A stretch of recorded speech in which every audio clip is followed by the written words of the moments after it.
under here.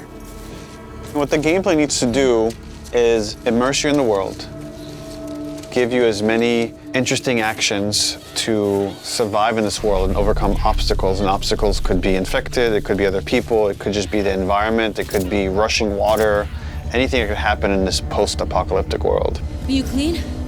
Yeah. But more than anything, it needs to put you in Ellie's shoes, that you're experiencing what Ellie's experiencing, making you feel what she feels. Because the more we do that, the more the emotional beats of the story work for us, and the more they work for us in this very unique way that only works in video games.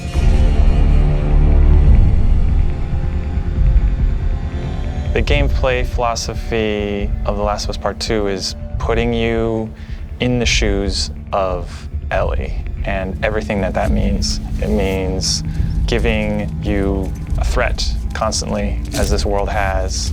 It means giving you the hard choices. Because this game takes place in such a hostile universe and our characters are pushed to do really difficult things, we want to put you in alignment with those choices. We want you to understand how hard certain decisions were for these characters, because they're hard for you. I would say the overarching philosophy of how we approached designing the game mechanically is how can we take things to the next level. Everything kind of comes out of the story. And how do we do it through systems? So one is you have to feel the pressure of survival. Survive by the skin of my teeth. How do I use all the scrap around me?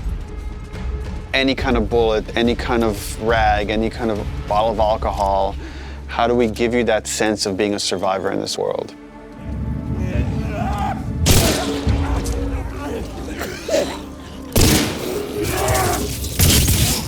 Ellie is very small compared to Joel and more nimble.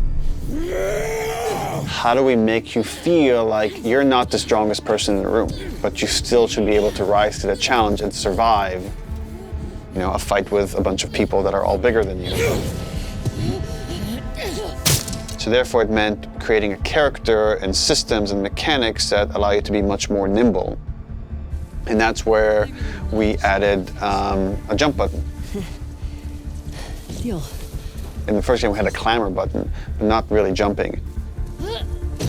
And here, Ellie can jump. The combat scenarios are much more vertical, where Ellie can use elevation to her advantage. Prone is a huge, huge one. Prone, obviously, it means to lay flat on the ground.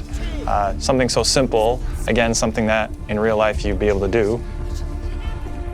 Letting the player have access to all their weapons, all the items, crafting, everything while in that position. And it just creates so many more emergent things in gameplay. Now that we have this other state that the player could be in, which are very low to the ground, how else can we use this other than just hiding in vegetation? We're like, well, there's a lot of man-made things or different structures that have collapsed that allow just enough space for you to crawl under, which means that now, as enemies are looking for you, you can crawl under things and hide, and it's just one more way to assess your environment and use it to Ellie's advantage. Now, because you can hide under things, we made them smarter and gave them the ability to look under things. So while you might hide somewhere and be safe for a while, eventually they're going to start looking under stuff, and if you're hiding under a truck and they spot you, they're going to yank you out and then try to kill you.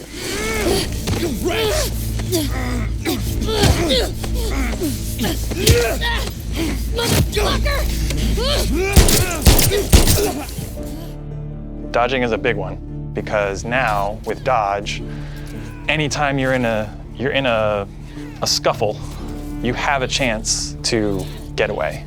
You have a chance to counterattack. It lets escape be an option as well. Sometimes you just gotta run. And that is another part of this world, which is sometimes the threat is so overpowering that you just have to get away. When you are partially hidden, or you're in grass, that means people from afar can't see you, but people from closer can kind of see you. They will eventually acquire you. You're not completely hidden when you're in grass. She went into the grass. Watch yourself. And it makes you as a player become much more aware of your surroundings. Jump, prone, dodge, all these things feed into both exploration and combat because it lets us expand the space. The size of spaces can be bigger, the intricacy of spaces can be more complex, and it still works exactly as you would expect. So when it came to our level design, we really wanted to challenge ourselves to make a world that really felt like a real space as much as we possibly could and didn't feel like a series of combat encounters and exploration spaces and then combat encounters that felt like a Hall of Horrors or something, but something that really felt like a space that you could explore that seemed like a legitimate urban environment. And that pushed us to make our level design even more open than it was in the first game, which for us at the time was pretty open. In this game, we've gone so far in making the level design open that there are actually entire story moments, entire combat encounters, like full scripted sequences that you may completely miss. And there are things that we feel like, even though a portion of our player base may never see these things, the fact that when you do encounter them, you feel like you discovered them, it lends them this charm and this magic that I think is unique to games, that, you know, this happened to me because of what I did and the place I explored to. Crafting is very much about a payoff to exploration, meaning that when you enter new spaces, you want to look around for supplies. You want to open drawers and cabinets and look for different things that will allow you to craft either items that can help you heal, items that can help you attack multiple enemies at once, such as the Molotov or the landmine that Ellie can craft. Items that can help augment your weapons, like the silencer for her pistol, or craft new kinds of ammo.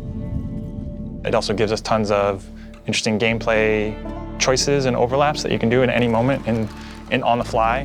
We try to be a game that wants you to make a lot of different decisions in combat as possible.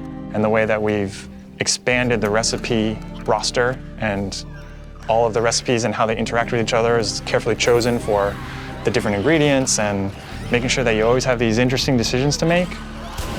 We put a much stronger emphasis on the importance of the choices you make in the long term for your character. It'll be useful. Through the weapon upgrade system, through the player upgrade system, there aren't enough resources in a single playthrough to fully upgrade your character.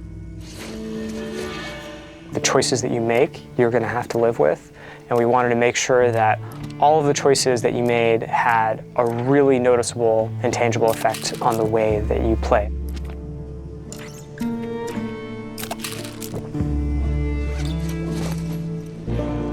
You feel a greater kinship with Ellie because you are living with decisions that you've already made. Like you are continuing this through line of her journey through this world, and the moment-to-moment gameplay is influenced by that in a way that we haven't before. The realization that your choices have these long-term consequences is very much like the nature of the narrative of the game. And I'm happy that the mechanics are supporting that.